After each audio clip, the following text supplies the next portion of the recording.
Tav Shalom Obracha. J'aimerais, Bezrat Hashem, que le cours de ce soir soit dédié à la réussite, au Zivug Agun, au Shalom Bayit de Anaël Simcha Bat Sonia, qui se marie ce soir, c'est sa pas ce soir. Et dans une minute, je vais vous expliquer c'est qui cette fille, pourquoi je tiens à ce que ce cours soit pour elle.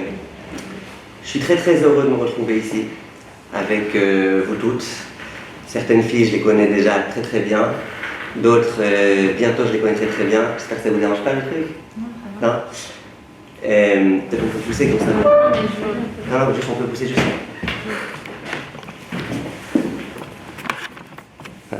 Vous me voyez par là. Et je suis très heureux parce que de pouvoir enseigner dans ce séminaire, c'est un grand mérite pour moi. Et je vais vous expliquer un tout petit peu pourquoi c'est un grand mérite. En général, quand on parle de rabbinite, la définition première, c'est la femme d'un rab. Donc il y a des rabbiniotes, c'est la femme d'un rab. Elles ne connaissent pas grand-chose. Elles ne sont pas tellement connectées à la spiritualité. Mais elles sont rabbinites parce que c'est la femme d'un rab. Et il y a des rabbiniotes comme la rabbinite Agai, dont d'abord c'est la femme d'un rab, Baruch Hashem, du Rav Shalom Agai, mais en dehors de ça, elle-même, non seulement elle connaît beaucoup de Torah, mais en plus, elle est amoureuse de la Torah, littéralement.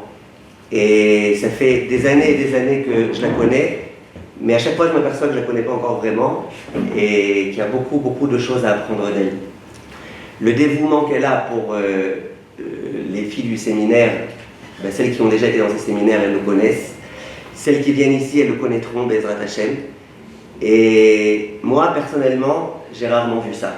Rarement vu des femmes qui ont, Baruch Hashem, Lénara, beaucoup d'enfants, et qui, en dehors de tous les enfants, de tout ce qu'il y a, toutes les activités, elles prennent encore sur elles des séminaires et des cours, et ceci et cela. C'est vraiment quelque chose de rarement vu.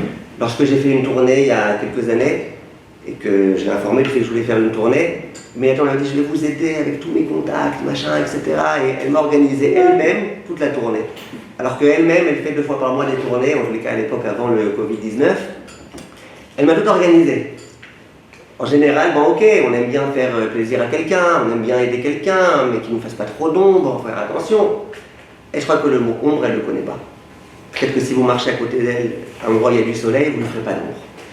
Ça n'existe pas pour elle. Tout ce qu'elle peut faire pour le bien de la Torah et pour le bien des filles, etc. Je croyais qu'elle ne sait pas parler français, que ça c'est quoi le mot ombre. C'est quoi le mot ombre. Mais elle n'a pas peur que quiconque ni lui fasse de l'ombre, ni la dérange, ni lui prenne quoi que ce soit. Elle a bien compris que ce qui était le plus important, c'était de diffuser la Torah, Bezrat Hashem, au maximum. Son fils, Léaïnara, ce Shabbat dernier, alors qu'il vient de se marier, il a fait un siyum machas. Je ne sais pas quel âge il a exactement son fils, je ne sais pas s'il a 21, 22, 20 ans. Faire le siyum machas à 20 ans, c'est ce que je souhaite, Bezrat Hashem, à tous vos enfants. Peut-être même à 19 ans, si c'est possible, je ne sais pas, moi je ne pensais pas que c'était possible. Et indéniablement, il y a ici une très grande Siyata d'Ishmael. J'ai un ami dont ses parents, son père plus précisément, fait beaucoup de chesed. Et il travaille avec Arachim, avec machin. Il fait énormément de chesed. Et son fils, qui est un ami à moi, c'est le meilleur ami de son père. Quand ils vont faire les courses, ils sont ensemble. Quand ils vont ici, ils sont là toute la journée, ils se parlent sur mon téléphone. Ah papa, tu vas bien, ouais, toi mon fils, ouais, ça va, t'as fait une blague. Toute la journée, comme ça, ils sont ensemble. Et un jour, je lui ai dit, dis-moi, comment t'as mérité d'être comme ça avec ton père, quoi, quand t'étais petit, ton père, il jouait avec toi aux échecs, au baby-foot, quelque chose? Il dit, ah non, pas du tout, mon père, il était jamais à la maison. J'ai dit, alors quoi? Il me dit, je vais t'expliquer. Mon père, quand il a fait du chesed, il passait des soirées entières à organiser, des soirées de kirouv, de rapprocher des gens, de faire des cours, de faire plein de choses. Il dit, et un jour, il a commencé à s'inquiéter. Il s'est dit, peut-être que si je m'occupe des autres et pas de mes enfants, ça peut me coûter cher. Il dit, à ce moment-là, il a été consulté 2 grands rabbinim. L'un, c'était le Rav Shlomo Zalman Auerbach. L'autre, c'était le Rav Ovadia Yosef. Il leur a demandé aux 2, qu'est-ce que je fais? Mes soirées, elles sont bliénara remplies. Et j'ai pas 1 minute pour mes enfants, ni pour étudier avec eux, ni pour leur faire leurs devoirs, ni pour Walou. Qu'est-ce que je fais? Et les 2 rabbinim lui ont dit, les 2 à peu près dans les mêmes termes. Il dit, si toi tu t'occupes de mes enfants, en quelque sorte, Kadosh Baruch Hu, il dit, si toi tu t'occupes de mes enfants, moi je m'occuperai des tiens. Ça veut dire, ne t'inquiète pas, Hachem, tu peux faire un pacte avec lui, toi tu t'occupes des enfants d'Hachem, Hachem s'occupera de tes enfants. Et visiblement, c'est grâce à ça qu'il a mérité ce à quoi il a mérité. Donc, c'est un très très très très grand plaisir, Baruch Hachem, d'avoir pouvoir prendre part à cet extraordinaire séminaire du soir qui est en train de s'ouvrir. Et pourquoi le cours de ce soir, je souhaitais impérativement à ce que vous sachiez qu'il est dédié à la fameuse Anaël. Parce que Anaël, qui se marie ce soir en France, c'est une fille que j'ai connue il y a plusieurs années au séminaire Bet Aleph, séminaire de la rabbinite Haggai. Et pour moi, c'est l'un des exemples parmi beaucoup d'autres d'élèves qui se sont littéralement métamorphosés dans toutes les dimensions de Torah et de Yirat Shamayim et dans tout. C'est une fille qui est devenue amoureuse de la Torah, littéralement, sans arrêt. Chaque semaine, elle appelle avec des questions. Mais comment on fait dans ce cas-là? Quel bracha on fait sur ça? Est-ce que Shabbat, on va faire ceci? Est-ce qu'on va faire cela? Bref, c'est une fille dont on voit qu'elle a profité pleinement de ce séminaire et qu'elle a réussi à prendre ensuite ce séminaire avec elle dans sa vie. Et ce soir, elle se marie. Et je vous dis la vérité, hier, c'était la bar mitzvah de mon fils, hier soir. Baruch Hashem. Shabbat, merci d'avoir été venu pour ceux qui sont venus. Shabbat, ça va être le Shabbat bar mitzvah. Maintenant, quand elle m'a demandé est-ce que je pouvais, elle voulait que je la marie moi. Quand elle m'a demandé si je pouvais, au début je lui ai dit, ouais, pas de problème, quoi, le 11, le 12, le 11 octobre, il n'y a rien de spécial. Et après, quand je lui ai dit, ok, pas de problème, après ma femme elle me dit, mais attends, c'est la bar mitzvah, machin. Je lui dis, ouais, j'ai mal fait le calcul. Après, je me suis dit, non d'accord, pas de problème. Hier soir, c'était la bar mitzvah de mon fils. J'aurais pu, après la bar mitzvah, aller prendre un avion, aller la marier, après tout de suite revenir, et être là pour Shabbat. La rabbinite Haggai, elle l'aurait fait à mon avis, je ne le dis à personne. Mais moi, je me suis dit, attends, avec toutes les histoires du Covid-19, du Covid-21, machin, tous les trucs, imagine qu'après ils me retiennent, ceci ou cela. Je voulais pas, Chas Shalom, faire du mal à mon fils, et que mon fils il soit sans son père pour la bar mitzvah ou quoi. Donc finalement, j'ai dû annuler. C'est pas pour tous les élèves que je voyage jusqu'en France. Et c'est un exemple d'élèves qui se sont renforcés. Donc ça, c'était le premier point que je voulais vous dire. Profitez à 100%, à 120% de l'atmosphère de Gdusha qu'il y a ici. Et j'ai eu de très bons échos de la rabbinite, déjà du cours d'hier soir, etc. Comme quoi il y a Baruch Hashem des filles qui sont toutes très très motivées, qui veulent tout apprendre, qui veulent toutes se renforcer. Donc c'est une bonne chose. Alors je me présente. Je m'appelle Azriel Menaché Yaakov Cohen Arazi. Mon père, le jour de la Brit Mila, il devait être inspiré. Il s'est dit que Azriel, c'est trop anodin. Azriel, bon, il y a beaucoup d'Azriel. Ouais. Azriel Menaché Yaakov. Heureusement qu'il n'était pas plus inspiré que ça, parce que s'il m'avait appelé Azriel Menaché Yaakov, Aaron Yehuda Tzipora, Deborah, j'aurais été très très embêté. Et pour les intimes, vous pouvez m'appeler ACA, Azriel Cohen Arazi, Rav Azriel, il y en a qui m'appellent. Appelez-moi comme vous voulez. Juste si un jour vous avez oublié mon nom et que vous voulez parler de moi, vous dites, tu sais, le Rav là qui a 5 noms, Azriel, Menaché, Yaakov, Cohen Arazi, tout le monde saura de qui vous parle. Quand je me suis marié, je me suis marié avec une femme qui s'appelle Naomi Rachel Sarah. Sur le faire-part, le graphiste il dit, on est désolé, ça ne tient pas sur une seule ligne. Ça commençait mal. Baruch Hashem, finalement, on a réussi à s'arranger. Baruch Hashem, depuis l'ouverture du séminaire Bet Aleph, j'ai le mérite d'enseigner la halakha, d'enseigner des cours de paracha, de shkafa, de midot, de tout type de sujets. J'enseigne Baruch Hashem dans d'autres séminaires. Je réponds aux questions de halakha à longueur de journée à tous ceux qui me téléphonent pour tout type de questions. Et donc on va, Bezrat Hashem, traiter ensemble. J'espère, si c'est tous les mardis, je sais pas exactement comment ça va être. En tous les cas, quand on se retrouvera, on essaiera de traiter ensemble de 2 sujets. Dans un premier temps, on parlera de sujets de hashkafa, de paracha, de midot tovot, de tout type de choses qui sont tellement importantes si on veut progresser. Et dans un deuxième temps, on parlera, Bezrat Hashem, de halakha, les halachot du mariage. Vous allez voir que ça va être très intéressant. Ça ne va pas simplement être utile, Bezrat Hashem, pour vous toute cette année, mais ça va être aussi très intéressant. Alors j'aimerais commencer, Bezrat Hashem, aujourd'hui avec le sujet de paracha et de hashkafa. Dans la paracha de la semaine et les parachiotes qui vont venir, on va rencontrer un homme extrêmement intéressant. Ça va être l'homme de Abraham Avinu. Abraham Avinu, c'est un homme qui a fait de très très très grandes choses. Si aujourd'hui nous sommes ce que nous sommes, le peuple d'Israël, c'est grâce à Abraham Avinu, notre ancêtre, notre patriarche. Abraham Avinu, quand on lit les textes de la Torah, donc cette paracha, la paracha de Vayera, etc., on va a priori pouvoir se poser une question. C'était qui cet homme exactement? Est-ce que c'était un homme qui avait beaucoup d'assurance? Est-ce que c'était un homme qui était toujours sûr de lui? Est-ce que c'était un homme qui voulait toujours s'imposer? Ou est-ce qu'au contraire, c'était un homme effacé, un homme timide, un homme qui ne savait pas dire non, qui savait trop dire oui? C'était qui cet homme exactement? Quand on regarde et qu'on lit la paracha et les parachiotes, a priori, l'image qui se dessine face à nous, c'est l'image d'un Abraham qui est sûr de lui, qui a beaucoup de confiance en lui, ce qu'on appelle en hébreu Bitachon Atzmi. Très bien. Beaucoup de confiance en lui. Si vous voulez juste rapidement quelques preuves qu'il avait du Bitachon Atzmi, vous connaissez toute l'histoire de son père, qui lui a demandé, alors c'était un tout petit gamin, il lui a dit s'il te plaît, est-ce que tu peux garder mon magasin d'idoles? Son père c'était un idolâtre, Terach. Est-ce que tu peux garder mon magasin d'idoles? J'ai peur que quelqu'un vienne me les voler, etc. Et Abraham Avinu, qui avait déjà compris que les idoles c'était n'importe quoi, et que c'est Akadosh Baruch Hu, c'est Dieu, le vrai et la vérité, qu'est-ce qu'il a fait? Il a décidé de toutes les détruire. Il s'est dit, mais si je les détruis toutes, mon père il va me détruire moi-même.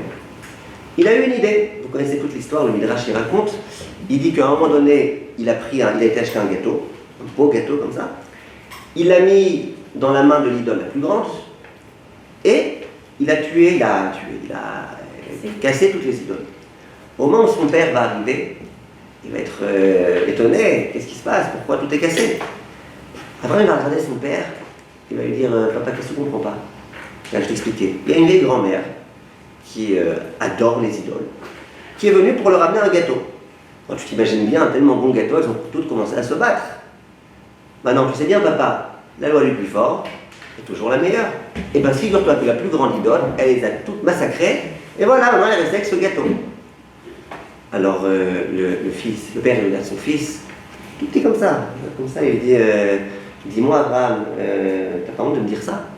Tu sais bien que les idoles, elles ne sont pas capables de parler, elles ne sont pas capables de marcher, elles ne sont pas capables de ressentir quoi que ce soit. Alors, qu'est-ce que tu me racontes là, comme ils disent là-bas? Abraham, il dit à papa, mais papa, est-ce que tes oreilles entendent ce que ta bouche est en train de dire? En d'autres termes, est-ce qu'il n'y a pas un court-circuit par hasard au niveau de ton intellect? Papa, tu me dis que les idoles ne sont pas capables de comprendre, elles ne sont pas capables de parler, elles ne sont pas capables de se déplacer, elles sont incapables de faire. Et toi, tu te prosternes devant ces idoles. Maintenant, Abraham Avinu, il a affaire à son père.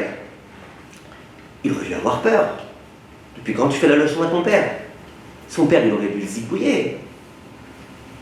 Et non, Abraham, il était sûr de lui. Il savait que le chemin dans lequel il allait, c'est un chemin de vérité. Et bien, il va jusqu'au bout. Et il fait la leçon à son père. On va voir cette histoire-là, ce phénomène-là dans plein d'endroits. Quand Nimrod va vouloir le jeter dans la fournaise ardente, il va lui dire, soit tu décides d'abjurer, de ne plus croire en Dieu, soit je te jette dans la fournaise ardente. Abraham lui dit, mais jette-moi. C'est à tes frais, l'essence. C'est pas mes frais à moi. Ok, c'est le chauffage gratuit à tes frais, pas de problème. Et il va rentrer, sûr de lui. Il a peur de rien. Mais le pire, c'est pas ça.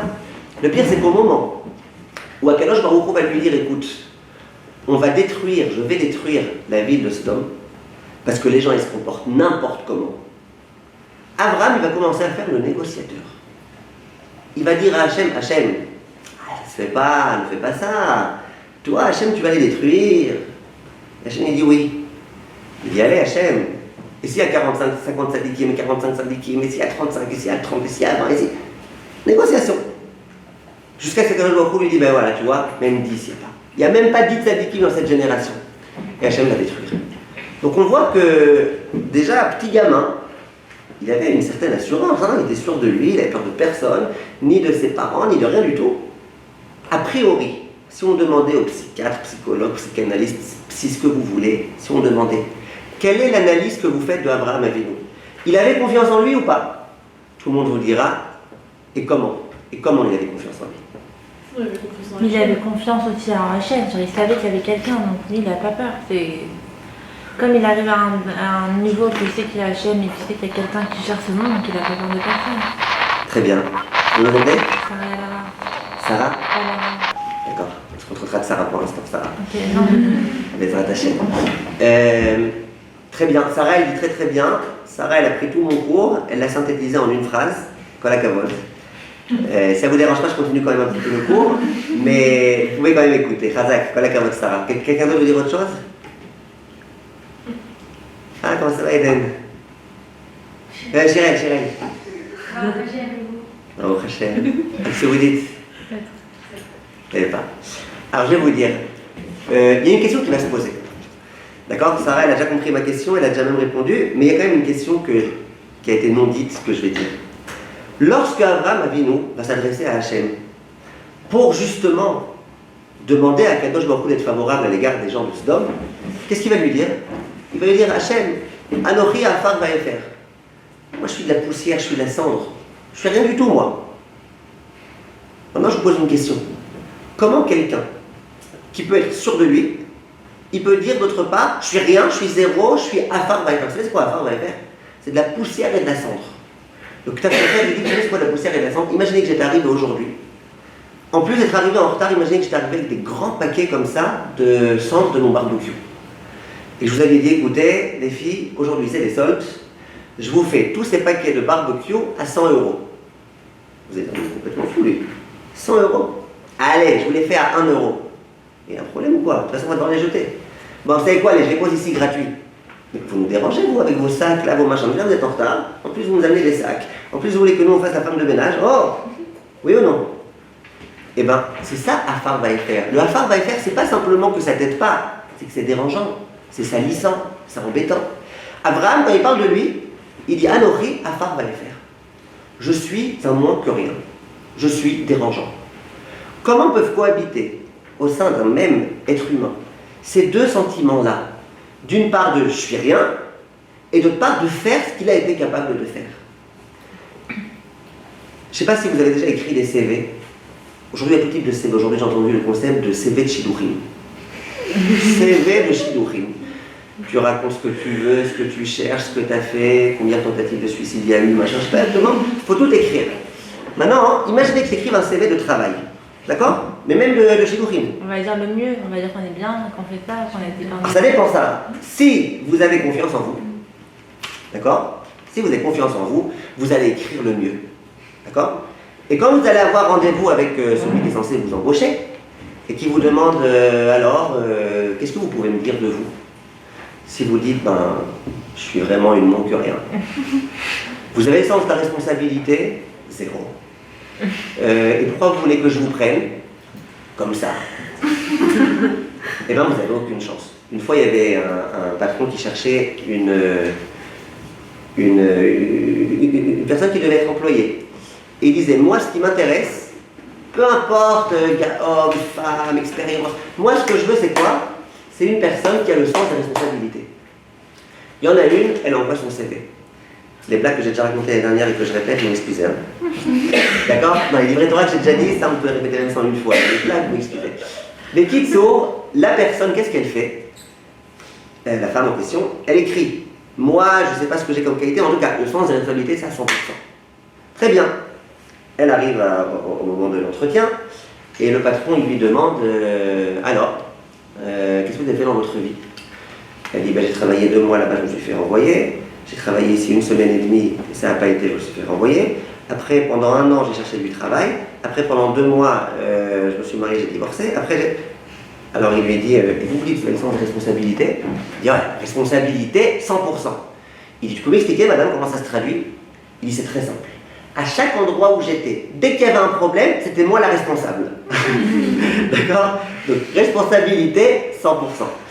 Maintenant, ça fait plaisir quand on rigole une deuxième fois au blague. Maintenant, ce que je voulais vous dire, c'est la chose suivante. Comment tu peux dire, je suis un nul, Alors qu'on vient de démontrer Bah, que Abraham, c'est un homme qui a confiance en lui. Attends, juste Sarah, une seconde. J'aimerais que ce soit juste pas qu'un cours particulier. non, c'est juste que je comprends pas la question. Ça veut dire Hachem, Ah. il nous dit, il faut qu'on Alors, qui a compris la question qui peut l'expliquer à Sarah? Non, j'ai compris la question, mais c'est un être humain et Hachem, c'est autre chose. Ouais, mais il n'y a pas que ça. Abraham, je pense pas qu'il pensait que face à Hachem, c'est un nul et face aux autres, c'est le meilleur du monde. Ça, on n'a pas l'air. On dit qu'Abraham, c'était quelqu'un d'humble. Être humble face à Hachem, ça ne veut pas dire être humble, ça veut dire être lucide. Visiblement, quand on dit qu'il était humble, c'est qu'il était vraiment humble. Alors, qu'est-ce que vous dites, Sarah? Je pense qu'il faut faire la part des choses, parce que oui, il était conscient de ses capacités, mais voilà, devant Hachem, c'est vrai qu'il est rien du tout, mais il est conscient que oui, il est capable de faire ça, et que de toutes les façons, Hachem il va l'aider dans ses projets. Très très bien. Vous rejoignez beaucoup ce qu'elle a dit Sarah. Très très bien. C'est rare, si vous ne la connaissez pas, vous allez bientôt la connaître, Bezrat Hashem. Une fille brillante. Et je sais qu'à chaque fois que je lui pose une question, j'aurai droit à des réponses philosophiques, expliquées, et qui chacune prend au moins 1 minute à être dite. Razak, c'est rare. Voilà, Kavod. Alors maintenant, Sarah a très bien dit, Sarah aussi a très bien dit, comme ça se ressemble un peu les deux d'ailleurs. Et Bezrat Hashem, on va essayer d'expliquer tout ça. J'aimerais pour ce faire, vous avez compris que le sujet dont on va parler aujourd'hui, c'est un sujet très très très important. C'est le sujet du bitachon atzmi. Avoir confiance en soi, est-ce que c'est important? Est-ce que c'est pas important? Et là on a une question. On a affaire à un homme qui a beaucoup de bitachon atzmi et pourtant il pense être un nul. Bizarre. Bizarre. On va essayer d'expliquer Bezrat Hashem tout ça. Et vous allez voir que ça va nous aider dans votre vie et vous allez comprendre à la fin, on va en revenir à ce que vous avez dit, Sarah, c'est rare, etc. La question que j'aimerais me poser est la suivante.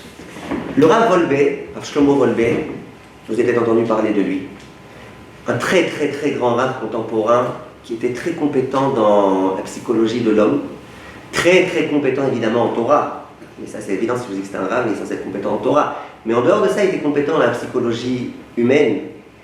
Et la vérité, c'est que quelqu'un qui est vraiment, vraiment, vraiment compétent en Torah, il est aussi censé un petit peu comprendre la psychologie humaine. En tout état de cause, ce Rav-là, il avait une phrase qu'il répétait à chaque fois.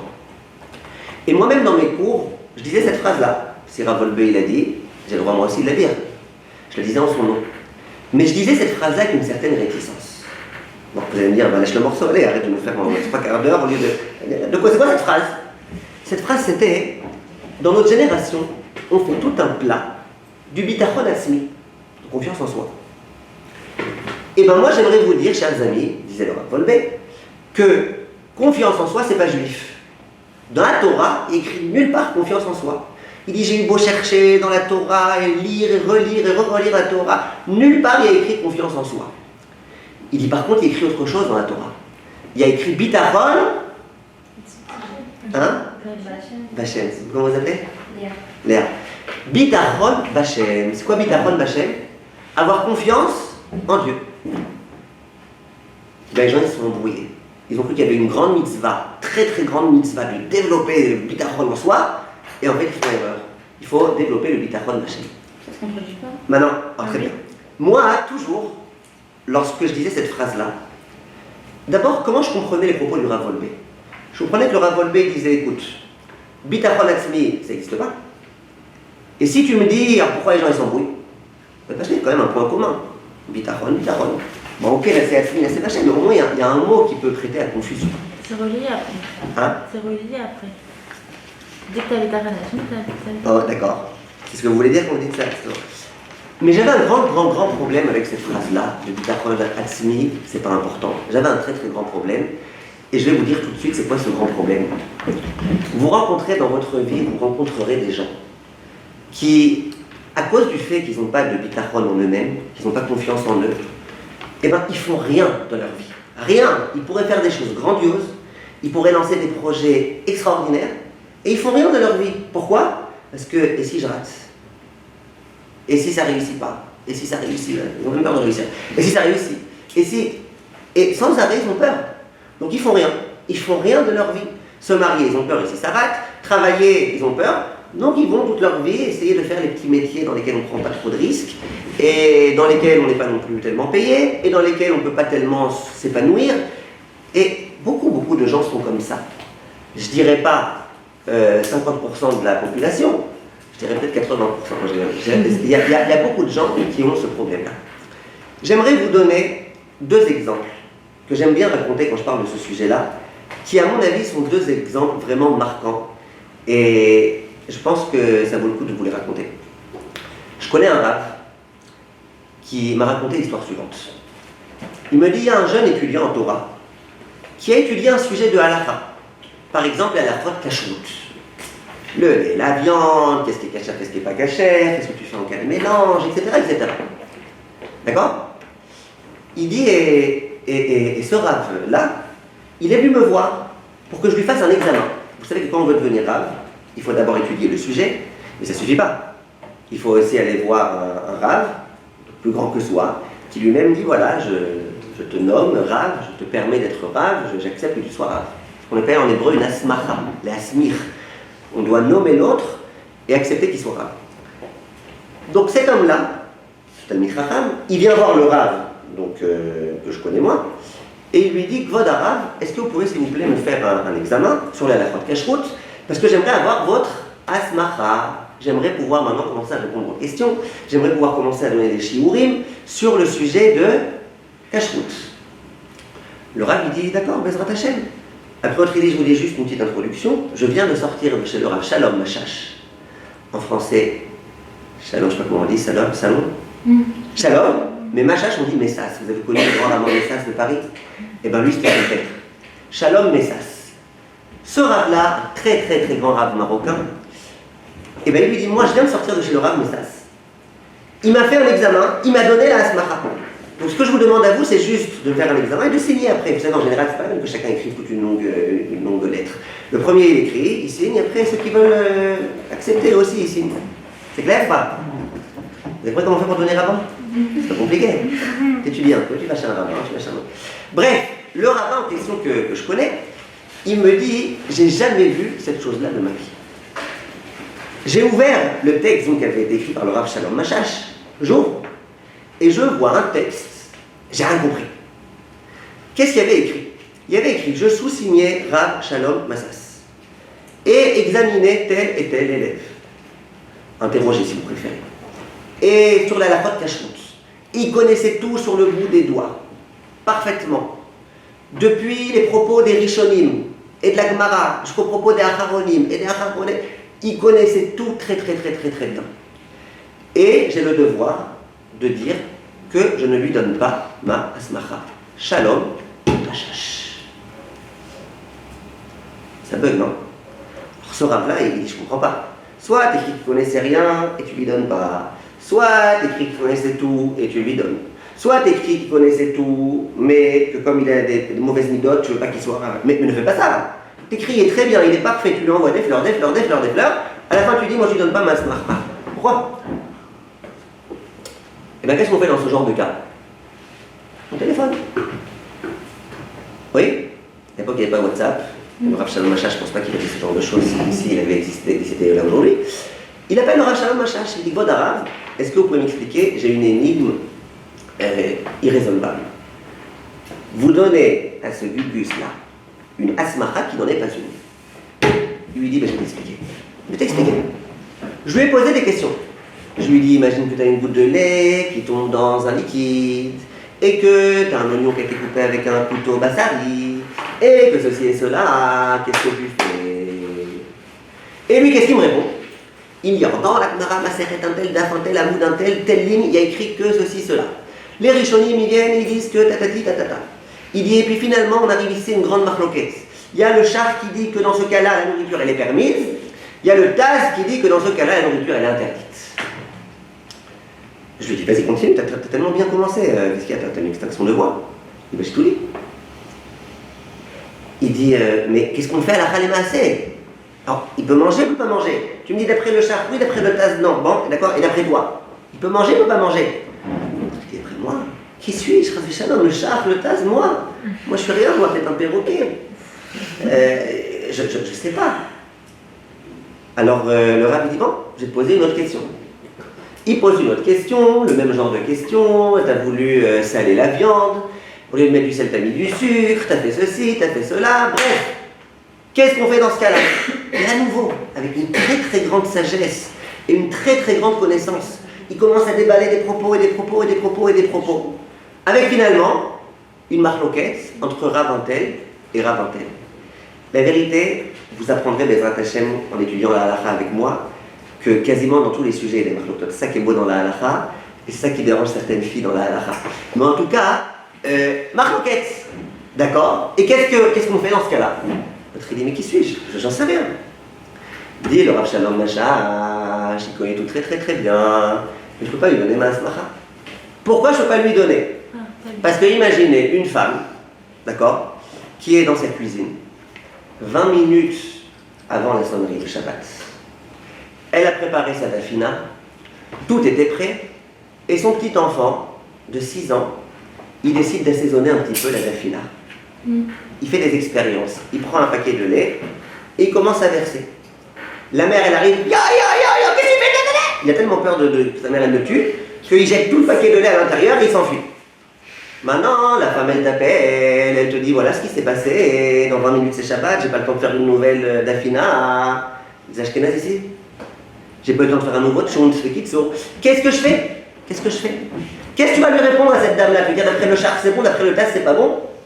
La femme va te dire, d'accord, votre arabe, mais moi, Sarah, qu'est-ce que je fais? Qu'est-ce que tu vas lui dire? Il dit, mais je vais lui dire que la prochaine fois, elle a qu'à mettre un cadenas sur son réfrigérateur. Bravo. Qu'est-ce que tu lui dis? Maintenant, moi, je ne peux pas te nommer Rav si tu n'es pas capable de répondre à des questions. Alors, tu as des très grandes connaissances, bravo, colle à cabote, mais je ne peux pas te nommer Rav. Ça, c'est une histoire qui s'est produite, qui, à mon avis, nous montre exactement c'est quoi avoir un manque d'assurance en soi. Parce que je vais vous dire la vérité, moi, Baruch Hashem, toute la journée, je réponds à des questions de halakha. Et parfois, il y a des questions très lourdes qui me sont posées, et des questions très compliquées. Maintenant, je sais très bien, quand je vais répondre à la question, qu'il y a Rav Antel qui dit ça, Rav Antel qui dit ça. Et je sais très bien que je suis plus petit et que Rav Antel et que Rav Antel. Pas que un peu plus petit, beaucoup, beaucoup plus petit. Et pourtant, pas dans tous les cas, il y a des cas où je dis, attends, ça, on va demander un gadol. Mais dans beaucoup de cas, dans la plupart des cas, je réponds. Non, pourquoi je réponds? Eh bien, je réponds parce que, visiblement, et ça Sarah va le dire non, pas forcément, mais visiblement, ouais, j'ai déjà peur de vous. Visiblement quoi? Visiblement, mais j'ai du bitachon atzmi. Donc je lui dis, oh, ça va, lui il dit ça, mais ça va, moi je peux trancher. Donc, alors que l'autre, il n'a pas de bitachon atzmi, il a peur et si je me trompe, et si je me trompe pas, et si machin, et si truc. Donc du coup quoi? Lui il répond pas. Au moins il prend pas de risque, il se mouille pas. Et ça lui a valu quoi cet homme-là? Qu'il n'a pas pu être Rav, il n'a pas pu donner de cours, c'est dommage. Il aurait pu faire des grandes choses, il aurait pu faire du Sikouya Rabbi, il aurait pu faire beaucoup de choses, mais il ne peut pas. Parce qu'il manque de bitachon atzmi. À chaque fois, il va avoir peur de se mouiller et de trancher la halakha. J'aurais beaucoup d'exemples à vous donner de pourquoi je pense que le bitachon atzmi, a priori, c'est important. Et pourquoi je n'aimais pas tellement dire cette phrase du Rav Volvé. Un autre exemple que j'aime aussi raconter, et qui, à mon avis, est très, très, très, très, très parlant. Une fois, il y a une fille qui me téléphone. Une fille israélienne, il n'y a aucune chance que vous... Enfin, vous le connaissez, mais je ne pense pas. Une fille qui m'appelle, il y a quelques années, une histoire qui remonte il y a plusieurs années. Elle m'appelle, elle était en pleurs. Elle pleurait à verse. Elle pleurait. Je lui dis, qu'est-ce qu'il y a? Elle n'avait pas passé un mot tellement qu'elle pleurait. Et elle me dit, vraiment, ça va pas, j'ai plein de problèmes, j'ai machin, etc. Je sais pas quoi faire, qu'est-ce que je fais, Je peux venir vous voir, rendez-vous? Je lui dis, venez avec plaisir. J'étais hyper occupé ce jour-là. C'est pas grave, une fille qui pleure, on ne peut pas la laisser pleurer. Imagine tous les liquides, ils sortent de son corps, elle va mourir. Je lui ai dit, venez. Bekitso, elle est venue. J'étais dans mon bureau. Il y avait une table un peu plus large que celle-là. Sinon, vous imaginez bien que je n'aurais pas assise juste en face de moi, il faut quand même un peu de sniout. Je l'ai assise ici, dans mon bureau. Alors, elle se met à pleurer. Bon, quand elle a fini de pleurer, entre deux averses, elle me dit, votre arabe, je ne sais pas par quoi commencer, parce que j'ai beaucoup de problèmes. Je dis, commencez par le premier. Si ça peut être le dernier aussi, tant mieux. Commencez par le premier. Elle me dit, je vais vous raconter. Elle me dit, regardez, moi je suis une fille. J'ai 22 ans. Et... Je vais déjà raconter celle-là? Non? Ah, vous en serez rappelé si je vais raconter. J'ai 22 ans. Et vous imaginez bien une fille Haredia qui a 22 ans. Je suis sorti en Shidduchim. Et vous savez quoi les Shidduchim? Vous savez tous c'est quoi les Shidduchim? Des rencontres matrima, blabla. Donc j'ai été faire des rencontres machin. Et vous avez compris la suite. Je lui dis non, ce que vous n'avez pas dit, j'ai pas compris. Allez, bon, je vais vous expliquer. J'ai fait des rencontres. Maintenant, quand on se rencontre, c'est dans le but de se marier. Donc, j'ai rencontré un jeune homme. On voulait se marier. Donc, moi, j'ai regardé comment il était. Lui, il a regardé comment j'étais. Est-ce qu'il y avait du feeling, du machin, du blabla. Et vous avez compris la suite. Je lui ai dit, écoutez, vous n'êtes pas venu voir un baba. Ni un baba au rhum, ni un baba salé, ni un baba sucré. Ce que vous dites, je ne sais pas si je comprends, mais je peux essayer de comprendre. Ce que vous dites pas, j'ai aucune chance. Elle a vu que j'étais lourd à la détente. Très, très, très, très long à la détente. Elle me dit, bon, je vais vous expliquer quoi d'arabe. Écoutez, vous voulez qu'on parle franchement, hein. Vous savez, quand un homme il se marie avec une femme, mais qu'est-ce qu'il fait? Il la regarde. Il regarde si elle est belle. Il regarde si elle lui plaît. Il regarde. Maintenant, vous avez compris la suite. Je lui dis, mais non, je comprends pas. Je te dis, 100 fois, je te répété, je comprends pas ce que tu dis pas. Et là, elle me dit, vous comprenez bien, je suis grosse. Aucun garçon n'a voulu de moi. Jusqu'à présent, aucun garçon n'a voulu de moi. Maintenant, moi, j'étais sans mes lunettes. D'accord? Comme à chaque fois que j'ai des filles face à moi, j'étais sans mes lunettes. C'est vrai que j'ai, je sais pas combien, moi aussi, à peu près de myopie. Mais disons que si j'avais eu un éléphant face à moi, je me serais aperçu. Je pense pas qu'il y a des fois des éléphants qui sont passés à côté de moi, j'ai pas vu à cause de mes lunettes. Donc, et la vérité était en face de moi. Ça va, elle était très bien. Alors je lui ai dit, non, je comprends pas. Je comprends pas ce que vous dites. Je comprends pas. Moi, je comprends pas pourquoi vous dites qu'un garçon, il voudrait pas se marier avec vous. Non, c'est quoi son erreur à elle? Elle aurait dû aller voir une rabbinite. Imaginez, moi, je lui avais dit, non, t'es une bombe atomique. T'es sûr que ton... Je peux pas, j'aurais bien lui dire ça, mais je peux pas. C'est pas Snéout. Alors, j'ai pas pu lui dire ça. Mais en tous les cas, je lui ai dit, non, je comprends pas. Moi, je suis sûr qu'un garçon, il serait très heureux de se marier avec toi. Il n'y a pas de problème. Bref. Je lui ai dit, c'est quoi ton deuxième problème? Et j'ai eu peur qu'elle allait me dire, je suis trop foncé de peau, je suis trop clair de peau, je suis trop machin, elle a encore raconté des blabla machin. C'est quoi ton deuxième problème?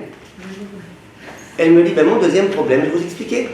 Moi, je suis une fille Haredia. Mon père, c'est un rave très très important. Et j'ai été éduquée dans les valeurs de la Torah, etc. machin. Elle dit, et depuis 1 an à peu près, je suis tombée amoureuse d'un morveux, comme ça elle me dit. Un morveux, je ne sais pas comment dire en hébreu un morveux, mais bon, elle a lui dit un truc du genre. Un type qui ne sait pas parler, qui ne sait pas donner du respect, qui passe son temps à dire des gros mots, qui crache par terre, qui fait des choses, machin. Quand je dis pourquoi tu craches par terre, il dit, ça, je te crache dessus. Ok, le bonhomme, complètement. Elle me dit, et je lui dis, mais comment t'es arrivé à lui? Je sais pas, si tu fais des Shidduchim, comment t'es arrivé à lui? C'est toi qui aurais dû lui dire, je veux pas de toi. Elle me dit, voilà, je suis tombé sur Facebook. Et voilà, je suis arrivé sur lui. Et maintenant, j'arrive pas je sais que c'est pas lui, je sais qu'il est pas bien, je sais que c'est pas la fête pour moi, j'arrive pas à me défaire de lui. Bref, j'ai très rapidement compris c'était quoi son problème à cette fille-là. C'est quoi son problème? Son problème, c'était d'abord que contrairement à ce séminaire, elle n'habitait pas près d'une pharmacie. Je lui aurais bien prescrit des médicaments. Mais ce que je veux dire précisément, c'est qu'il lui manquait beaucoup de bitachon atzmi. Écoutez bien, c'est pas il manque du bitachon atzmi. Quand tu sors un shiur et que tu es déjà sûr à l'avance que tu es moche et que tu n'es pas belle et que tu es ceci et que tu es cela, quelle image tu donnes de toi-même à l'homme qui est en face de toi? Il y a une image d'éléphant dans son cas. Elle-même, elle pense qu'elle est nulle et qu'elle est moche et qu'elle est ceci et cela. Qu'est-ce que tu veux que l'autre y pense? Mais il va pas savoir. Il voit pas ce que je pense de lui. Bien sûr qu'il voit. Mais non, il va pas le savoir. Non, quelqu'un qui est comme ça, qui s'assoit comme ça, qui se ronge les dents. Ok, mais on peut paraître bien et en vrai on n'est pas hyper bien. Mais il le verra pas peut-être. Mais ce que je veux dire, c'est que là, ça se sentait à 100%. Que son problème à elle, c'était un manque d'assurance. Il lui manquait d'assurance, elle était sûre que ça irait pas. Et depuis le début, j'imagine, vous savez, mais c'est très vrai ce que je vous dis. Quand tu sais depuis le début que de toute façon ça va pas aller, toi-même tu gâches la chose. toi-même, tu n'investis pas vraiment. Est-ce que c'est que les patients tu vas refuser autant que ce soit. C'est très vrai, on pourrait faire un cours de psychologie sur ça, mais on n'a pas le temps. C'est même pas que dans un chido. Hein? C'est même pas que dans un chido. Moi perso, je suis coiffeuse. Si je viens en face d'une cliente et je lui montre que j'ai peur ou quoi, je sais que la cliente va avoir confiance. Exactement. Exactement. Dans chaque domaine. Exactement. Donc ce que je veux vous dire, très très rapidement, si on va avoir un peu de temps pour la halakha, écoutez bien, très très rapidement, ce que je veux vous dire, c'est la chose suivante. C'est que, a priori, cette fille-là, il lui manquait le bitachon atzmi. Parce que si elle avait du bitachon atzmi, elle avait confiance en elle, que c'est une fille importante, que c'est une fille grande, que c'est une fille de qualité, eh bien, elle ne serait pas non plus devenue amoureuse d'un petit morveux. Elle aurait été chercher quelqu'un d'autre. Elle aurait dit ça, non. Mais elle avait tellement peu confiance en elle que, ouais, pourquoi pas, finalement, ça va. C'est un être humain, je suis un être humain, mais pourquoi pas. Et ça, c'est un très très très très important problème. Donc, pourquoi je vous dis tout ça? Pour vous dire que moi-même, je m'aperçois quelquefois, auprès de certaines personnes, que le fait de ne pas avoir confiance en soi, ça peut être dramatique. Ça peut avoir des conséquences très lourdes dans la vie. Donc, je repose ma question. Le Rav Wolbe dit, ça ne sert à rien d'avoir du bitachon atzmi, mais pourtant, je suis sûr que Rav Wolbe lui-même, il savait que les gens qui n'ont pas de bitachon atzmi, qui ont un bitachon atzmi nul, eh ben, ils font rien de leur vie. Ils passent à côté de leur vie. Alors, question, comment on peut comprendre cette phrase de Rav Wolbe? Jusqu'au jour où j'ai compris, ça m'a pris des années, ce qu'elle a réussi à comprendre Sarah en 10 secondes, dès qu'elle a entendu la question, elle a compris, moi ça m'a pris des années à comprendre ça. Mais je suis arrivé à une conclusion très très claire et que je voulais partager avec vous. Comme ça, s'il y a des filles qui n'avaient pas la réponse à la question, ça pourra les aider. Écoutez bien. Lorsque le Rav Wolbe disait « Bitachon atzmi, je ne connais pas, je ne veux pas connaître ». Moi, ce que je connais, c'est Bitachon Bashem. Moi, comment j'avais interprété sa phrase jusque-là? Je disais, ok, bitachon atzmi, ça ne veut rien dire. Et pourquoi les gens ils font un amalgame? Parce que bitachon bashem, c'est tellement grande mitzvah, on parle tellement de ça. Alors les gens ils se font avoir entre bitachon atzmi et bitachon bashem. Jusqu'au jour où j'ai compris que c'est pas vrai du tout. Le Rav Wolbe, à mon avis, ce qu'il a voulu dire, c'est la chose suivante. Dommage, il était déjà décédé quand j'ai compris ça. Donc j'ai pas pu lui demander. Il était pas très loin de chez moi, mais ça j'ai pas pu lui demander. Il a dit comme ça, à mon avis.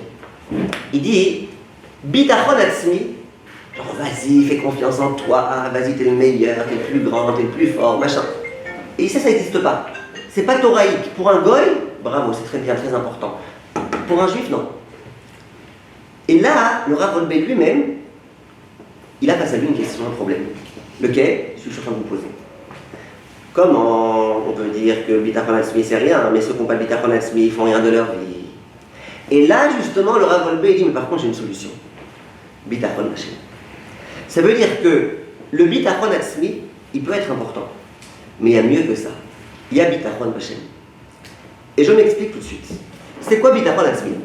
Bitachon atzmi, c'est quelqu'un qui a envie, par exemple, de se lancer dans quelque chose de très grand, qui va avoir de lourdes conséquences, qui peut ou marcher ou ne pas marcher. Si ça ne marche pas, il risque d'avoir des grandes pertes d'argent. Et il risque d'avoir peur. Comment je fais? Qu'est-ce que je fais? Imagine que, celui qui n'a pas de bitachon atzmi, il dira, mais je fais rien. Celui qui a le bitachon atzmi, qu'est-ce qu'il va faire? Il va essayer de se coacher, il va essayer de se créer une personnalité importante. Un monsieur je sais tout, un monsieur je peux tout. Une espèce d'idole comme ça. Et il va se dire, pas de problème. S'il y a ce problème-là, facile pour moi. Problème d'argent, ça va, j'ai tel contact, la banque, en 2 minutes, je résous tout. Tel problème, bitachon atzmi, ça veut dire, il faut que j'ai confiance en moi. Ça veut dire, je risque d'avoir peur de l'échec. Non, je construis mon bitachon atzmi et je montre bien que j'ai confiance en moi. Le bitachon atzmi, c'est très important dans la vie, pour les goïms. Le monsieur qui est de IBM ou le monsieur de ce que vous voulez, qui a ouvert des très très très grandes choses, s'il n'avait pas de bitachon atzmi, il n'aurait rien fait. Vous savez les risques qu'il prend si jamais il fait faillite, etc. Il n'aurait rien fait. S'il a fait, c'est qu'il avait ce bitachon atzmi. Il s'est dit, allez, et si je rate, non, je ne raterai pas. Et si ça ne marche pas, non, ça marchera. Et si ça ne marche pas maintenant, ça marchera la prochaine fois.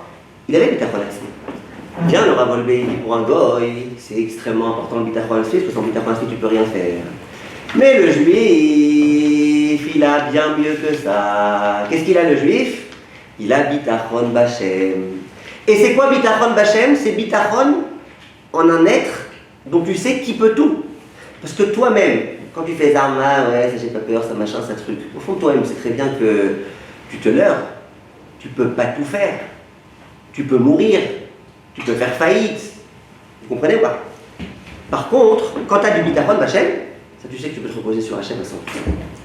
Le juif qui a du bitachon, c'est le juif qui marche côte à côte avec Akadosh Baruch Hu 24 heures sur 24. S'il a un bon bitachon. Et le juif qui a du bitachon, c'est le juif qui n'a pas peur. Pas parce que j'ai confiance en moi, parce que j'ai confiance en Hachem, et je sais qu'Hachem il peut tout, et je sais qu'Hachem il m'aime, et je sais qu'Hachem il se préoccupe de moi encore plus que ce que moi-même je me préoccupe de moi-même. Le juif qui vit avec bitachon Hachem, ce juif-là, eh ben, il n'a pas peur. Parce qu'il sait qu'il est accompagné par Hachem. Ça veut dire que cette fille-là, puisqu'on a parlé d'elle, c'est vrai qu'elle n'avait pas de bitachon atzmi. C'est vrai.